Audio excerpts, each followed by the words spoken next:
Hello दोस्तों, स्वागत है आपका हमारे यूट्यूब चैनल एलबीस एजुकेशन में। हम पिछली वीडियो ट्यूटोरियल में जैसे पढ़ चुके हैं टेक्स्ट फॉर्मेटिंग टैग।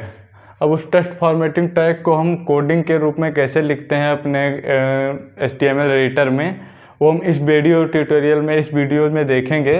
लेकिन हम वीडियो में आगे बढ़ें उससे पहले आप लोगों से निवेदन है कि आप हमारे यूट्यूब चैनल को सब्सक्राइब करें, शेयर करें, लाइक करें और कमेंट करें।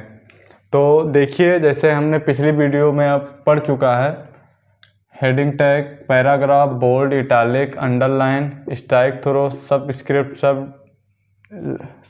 सुपर स्क्रिप्ट, ब्रेक टैग, इनका क्या यूज होता है ये हम लोगों ने पिछली वीडियो ट्यूटोरियल में पढ़ चुके हैं। और अगर आप लोगों ने पिछला वीडियो नहीं देखा है तो पहले आप जाके वो वीडियो देख लें, अन्यथा आपको ये समझ में नहीं आएगा हम क्या बता रहे हैं। तो चलिए हम देखते हैं आगे हमारी कोडिंग को, कैसे हमने कोडिंग की है। देखिए यहाँ पे HTML लिखा है। सबसे पहले HTML का क्या काम होता है वो तो आपको पता ही होगा, हमने पहले ही बता रखा है। HTML का काम होता है कि मतलब HTML में कोडिंग हमारी यहीं से स्टार्ट होती है जहाँ हम HTML लिखते हैं। फिर उसके बाद में हेड टैग जो यूज होता है, हेड टैग में जो टाइटल टैग यूज होता है वो हमारे ब्राउज़र में टाइटल बार में दिखेगा, जो हम यहाँ पे मेंशन करेंगे। और हेड टैग का काम हमारे CSS और जावास्क्रिप्ट को लिखने के लिए भी होता है। हम CSS और जावास्क्रिप्ट की जितनी भी कोडिंग होगी हम हेड टैग में लिख सकते हैं।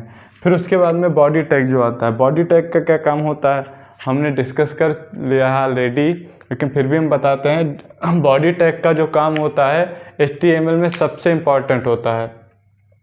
बॉडी टैग जो होता है HTML में जितनी भी कोडिंग होती है मैक्सिमम बॉडी टैग के अंदर ही होती हैं। उसमें जो भी हम कर रहे हैं अपना वेबसाइट क्रिएट करने के लिए वो बॉडी टैग के अंदर ही करेंगे। और यहाँ आपको जैसे देख रहे हैं बॉडी टैग में सबसे पहला हमने यूज़ किया है H1। H1 क्या होता है? H1 होता है हेडिंग टैग। हेडिंग टैग के टोटल 6 पार्ट होते हैं, H1, H2, H3, H4, H5, H6। H1 जो होता है वो हेडिंग टैग का सबसे बड़ा पार्ट होता है और जो H6 होता है वो सबसे छोटा होता है। ये डिसेंडिंग ऑर्डर में होते हैं, ये हम लोगों ने ऑलरेडी डिस्कस ही कर लिया है। तो हमने यहाँ पे H1 यूज किया है। आप यहाँ पे कुछ भी यूज कर सकते हैं, H1 से लेके H6 तक जो आपका मन करे। हमने H1 यूज किया। H1 का यूज करने से हमारा जो हम यहाँ पे लिख रहे हैं, कुछ भी लिख रहे हैं, जैसे हमने लिखा है एलबीस एजुकेशन, ये हमारे वेबसाइट पे, हमारे वेब पेज पे सबसे बड़े अक्षरों में दिखाई देगा। फिर उसके बाद में हमने यहाँ पे P लिखा है। P क्या होता है? P होता है पैराग्राफ। अब पैराग्राफ में आप कुछ भी लिख सकते हैं। आप पैराग्राफ 2, 4, 6, 10, 50, 100 जितनी लाइन का लिखना चाहें ले सकते हैं।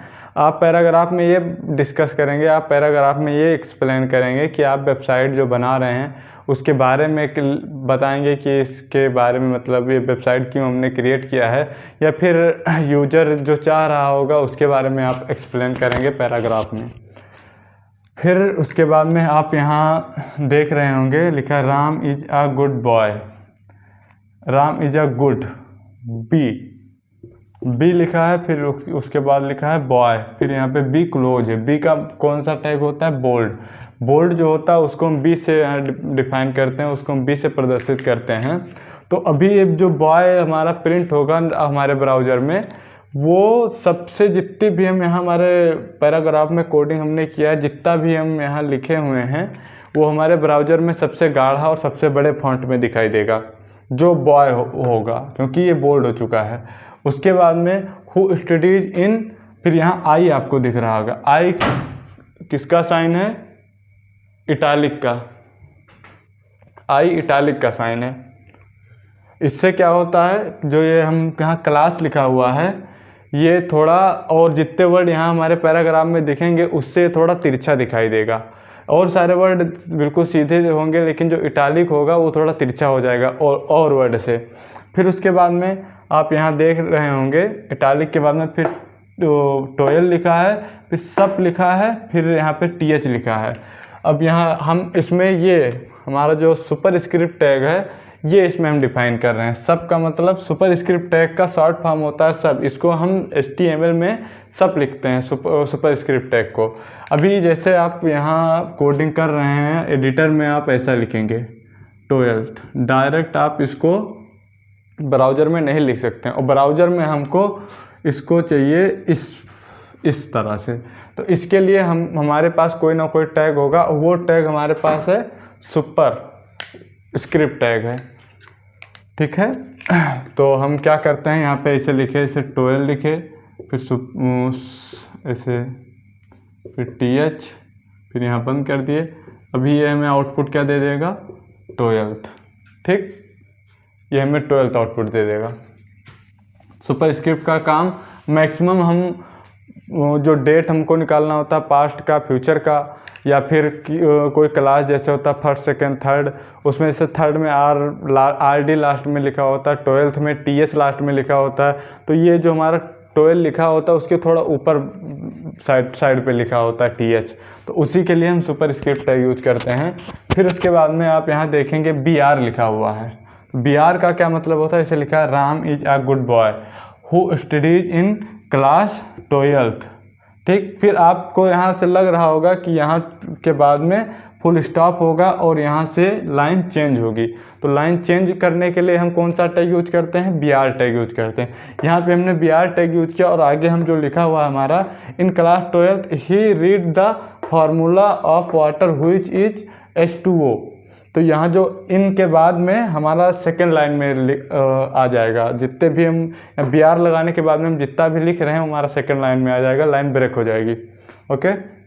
फिर BR के बाद में फिर यहाँ आप लोग देख रहे होंगे S लिखा है। S का क्या मतलब होता है, S किसका साइन होता है, S जो होता है, यहाँ आप देख रहे हैं स्ट्राइक थ्रो, स्ट्राइक थ्रो का साइन होता है S। इसको हम क्यों यूज करते हैं, जैसे यहाँ फार्मूला लिखा हुआ है, अभी हम इसको जब प्रिंट करेंगे हमारे ब्राउज़र में तो फार्मूला ऐसे प्रिंट होगा और उसमें से बीच में एक क्रॉस लाइन खिंच जाएगी, तो ये दर्शाता है हमारा स्ट्राइक थ्रो, ओके।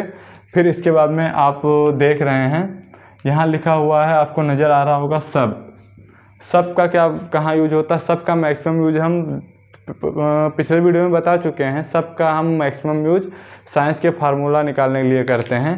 तो यहाँ पे हमने यूज किया, ऐसे मुझे हम H2O लिखे हुए हैं एडिटर में, इसको अगर हम प्रिंट कर रहे हैं हमारे ब्राउज़र में तो मुझे कैसा चाहिए, ये ऐसा चाहिए। तो इसके लिए जो हमारे पास साइन होता है, जो हमारे पास टैग होता है, वो सब स्क्रिप्ट टैग होता है। तो यहाँ हमने H लिख के, सब लिख के, फिर यहाँ 2 जो होता है वो जैसे मुझे निकालना है H2O की जगह पे मुझे निकालना है D2O, तो मुझे यहाँ ऐसे ही लिखना पड़ेगा। सब लिखने के बाद में D आगे, फिर सब लिखने के बाद में 2 बीच में, फिर सब को बंद करो, फिर O को बाद में लिखो और मुझे ऐसे प्रिंट करके देगा D2O, ओके। D2O होता है भारी जल का सूत्र। फिर इसी के साथ जो हम सब जितने भी हमने पिछले वीडियो में हमने पढ़ा था टैग, उसको हमने अच्छे से हमारे इस ट्यूटोरियल में, इस वीडियो में डिस्कस किया है कोडिंग के माध्यम से। और इसी के साथ आज हम एक टैग और डिस्कस करेंगे इस वीडियो में, और उसकी कोडिंग हम कल फिर से करते हैं। टेक्स्ट फॉर्मेटिंग में ही वो टैग भी आता है, उसका नाम क्या है, font tag, okay. Font tag, ठीक। हम आज डिस्कस करेंगे font tag.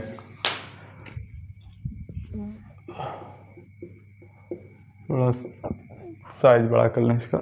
Font tag, font tag का क्या काम होता है, फॉन्ट टैग का काम होता है कलर के लिए। हम कोई अपनी वेबसाइट बना रहे हैं, उसमें अगर कलर ऐड करना है मुझे, या फिर उसकी साइज़ इंक्रीमेंट डिक्रीमेंट करनी है, या फिर उसमें मुझे फॉन्ट ऐड करना है कोई भी, जैसे बहुत सारे फॉन्ट होते हैं, जैसे एरियल हुए, वरदाना हुआ, इम्पैक्ट हुआ और टाइम्स न्यू रोमन, जैसे बहुत सारे आप फॉन्ट यूज़ करेंगे अभी आगे चल के। तो उसके लिए हम यूज़ करते हैं हमारा फॉन्ट टैग। जैसे इसमें क्या क्या यूज होता है, कलर, ओके। कलर के बाद में साइज, ठीक। साइज के बाद में फिर फेस। अभी आप लोग सोच रहे होंगे कि कलर की स्पेलिंग होती है COLOUR, ठीक। कलर की स्पेलिंग COLOUR होती है, लेकिन वो यूके के लैंग्वेज में जब हम लिखते हैं या पढ़ते हैं तो उस कलर की स्पेलिंग COLOUR होती है, लेकिन HTML में हम यूज कर रहे हैं अमेरिकन इंग्लिश, तो उसके लिए हमें COLOR ही लिखेंगे। हम हमारे जितने भी HTML आगे हम पढ़ेंगे या कोई भी कोडिंग कर रहे हैं HTML CSS जावास्क्रिप्ट, उसमें ऐसे ही कलर का यूज होगा, ठीक। और फेस जो होता है उसके लिए हम यूज करते हैं हमारा एरियल फॉन्ट और वर्दाना, टाइम्स न्यू रोमन और इम्पैक्ट, बहुत सारे ऐसे हैं आगे हम यूज करेंगे।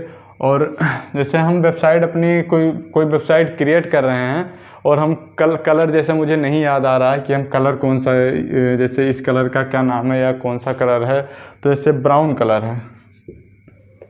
कलर है, अभी मुझे इस कलर का याद नहीं आ रहा है हमको कलर, या फिर हमें लिखना ही नहीं है कि कलर का नाम ब्राउन, तो हम इसको हेक्साडेसिमल फॉर्म में भी लिख सकते हैं। हेक्साडेसिमल फॉर्म में कैसे लिखेंगे, जैसे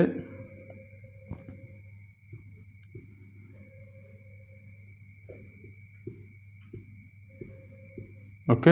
अभी आप इसको जहाँ कलर आपको डालना है वहाँ 663300 अगर डाल देंगे आप, तो वहाँ भी आपको ब्राउन कलर ही दिखेगा वेबसाइट पे। और इसमें 6 डिजिट कंपलसरी है और हैशटैग लगाना कंपलसरी है, बिना हैशटैग के और ये आपका कलर नहीं लेगा। और 6 डिजिट से ज़्यादा नहीं होना चाहिए, 6 डिजिट से कम भी नहीं होना चाहिए, ठीक। और फ़ॉन्ट साइज कैसे दिया जाता है, जैसे हमारा पैराग्राफ कोई यूज कर रहे हैं, जैसे पैराग्राफ में हम कुछ भी लिख रहे हैं तो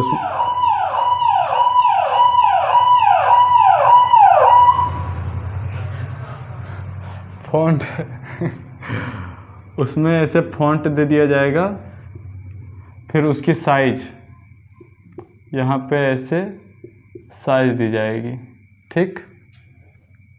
तो सबसे बड़ी साइज कौन सी होती है, 7, ठीक। फिर यहाँ पे आप फ़ॉन्ट बंद कर देंगे और यहाँ पे आप पैराग्राफ बंद कर देंगे, ओके। ऐसे ही इसमें फ़ॉन्ट में साइज दिया जाता है। ऐसे अगर आपको इसमें कलर भी ऐड करना है तो आप यहाँ कलर लिखेंगे और फिर यहाँ पे लिख देंगे क्या, हैशटैग 3300, ठीक। और अभी आपको इसमें अगर फ़ॉन्ट भी डालना है तो आप ऐसे लिख दें एरियल, फिर बंद कर दें।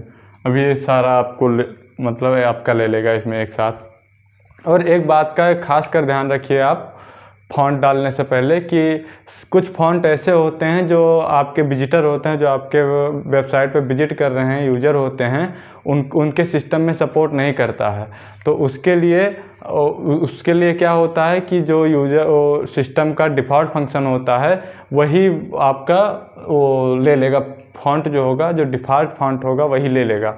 उसके लिए आप ये काम भी कर सकते हैं कि फ़ॉन्ट फैमिली बना लें, जैसे वर्दाना लिख दें, इम्पैक्ट वगैरह जितने भी आप लिखना चाहें आप उसमें लिख सकते हैं। तो उससे ये फ़ायदा होगा कि यदि उसके वो सिस्टम में एरियल नहीं सपोर्ट कर रहा होगा तो फ़ॉन्ट वर्दाना सपोर्ट कर लेगा।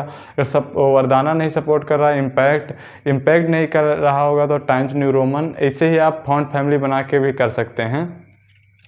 तो रात का टाइम है, यहाँ पुलिस आती जाती रहती है गश्त पे, तो थोड़ी प्रॉब्लम होती रहती है, लेकिन कोई नहीं। Thank you.